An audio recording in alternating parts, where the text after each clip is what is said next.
satu tempat harus orang-orang yang mengawal. Oma Titi bilang nggak usah, cukup satu aja pengawal. The News Star, information and entertainment.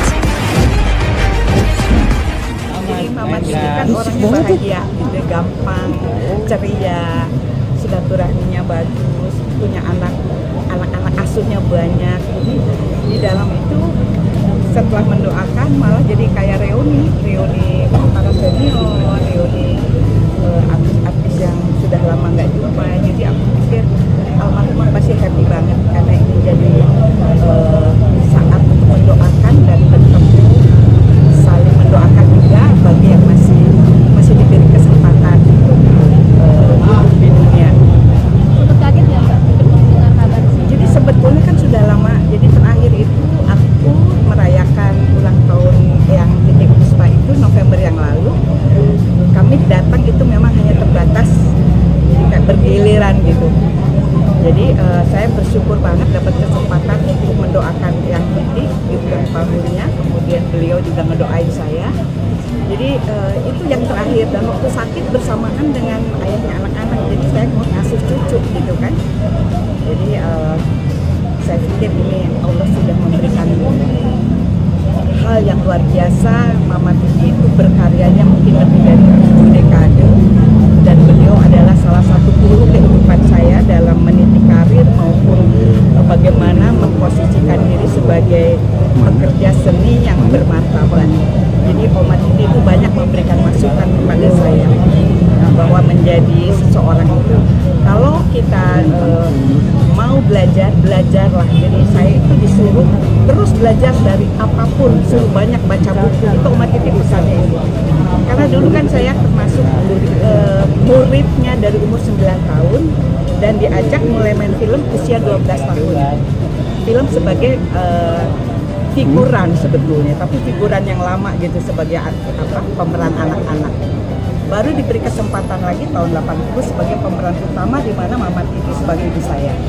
Jadi beliau itu banyak sekali jasanya setelah ibu saya dalam mengantarkan saya berkarir dari penyanyi mengerti dunia film itu karena Eyang Titi.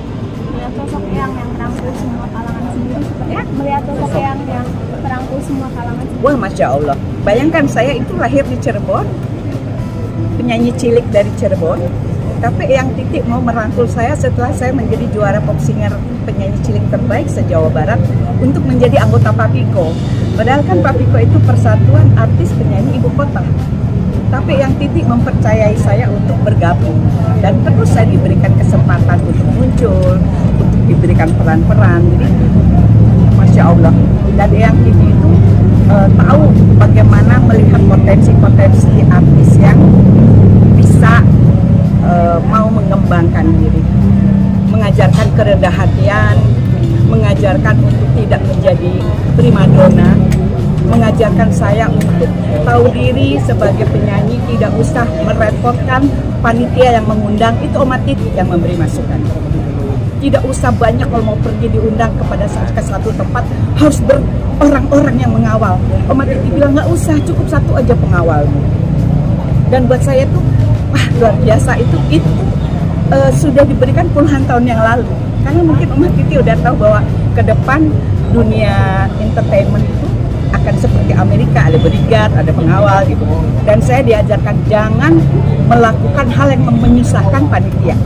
Itu saya ingat terus. Mbak Dewi, ini kan merangkul juga, memberikan ujangan juga, bijaksana juga, menjadi sosok yang salah satu sosok yang berjasa di sini, Mbak Dewi.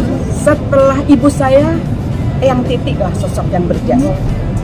Karena beliau itu banyak memberikan masukan-masukan, mengajarkan ilmu kehidupan, mengajarkan menempatkan diri sebagai seorang pekerja seni, bukan artis, tapi kita itu pekerja seni. Mungkin kalau dulu kan seniman dibilang, tapi sekarang dibilang pekerja seni yang memang harus profesional dan tidak memposisikan biar orang lain yang menganggap kita bintang, tapi kita jangan merasa jadi bintang. Kita bekerja, kita berkarya.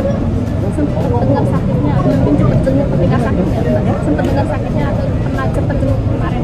Kan Muhammad Indi itu pernah kena kanker, sembuh kan, itu saya juga dengan dikasih tahu ini cukup dengan terapi, dengan ada meditasi gitu. Kemudian sebetulnya saya tidak terlalu rutin ketemu terus, tapi ada event-event, ada momen-momen yang alhamdulillah Allah memberikan kesempatan di ulang tahun beliau. Jadi 2 tahun berturut-turut terakhir, alhamdulillah saya masih bisa ketemu, masih bisa menyanyikan karya beliau, karena ada satu album lagunya Tante Titi yang saya cover. Alhamdulillah. Cukup ya. Lagunya apa? Bunda, lagunya apa Bunda? Lagu